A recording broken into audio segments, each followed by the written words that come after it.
On top of that, because Craig is talking mainly offensively, where Gundogan would have been played a little bit upper on the field, and then Rodri or Ferdinand would have played in the middle of the park.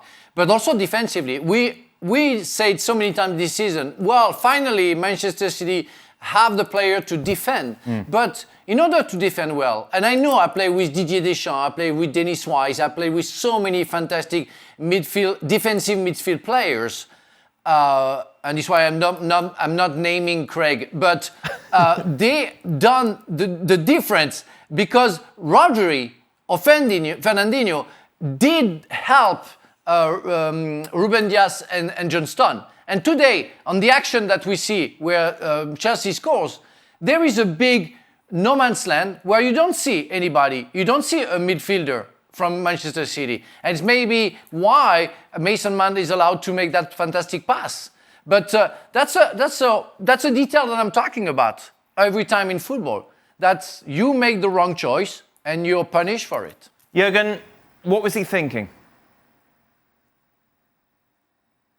Well, I don't know. Maybe he was thinking that, he has so many kind of free-floating players up front that they can create enough chances, and score probably already in the first half. Obviously, this is a big discussion because without a number 6, without Fernandinho or Rodri in that moment, all the other midfielders, like Ilkay Gundogan, need to do a lot of more defensive work, which tires them out. And in the moment then they have the ball, Gundogan or De Bruyne comes back into midfield, Bernardo Silva. Then they're lacking the spark, they're lacking creativity to make a difference in going forward. Another issue certainly was then for Manchester City that they couldn't create enough width, They couldn't kind of widen things enough coming over the wings. Here and there, Kyle Walker had one or two situations first half where he could break down to the end line. But other than that, Zinchenko never got forward. And so they couldn't make a difference on the flanks and create chances.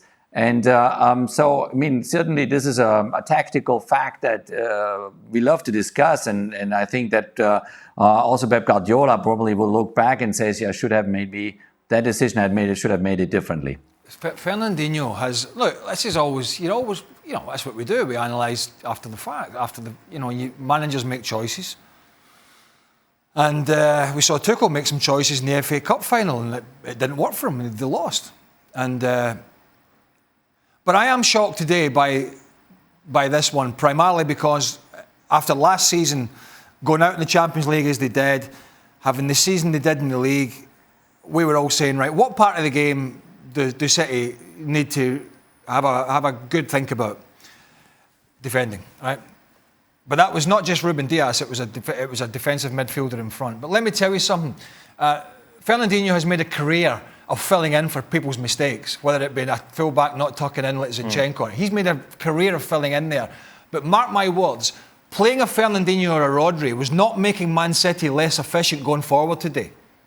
It was only making them less efficient defensively. That was the bigger problem. Thanks so much for watching ESPN on YouTube. And for more sports highlights and analysis, be sure to download the ESPN app. And for premium content and live streaming, subscribe to ESPN Plus.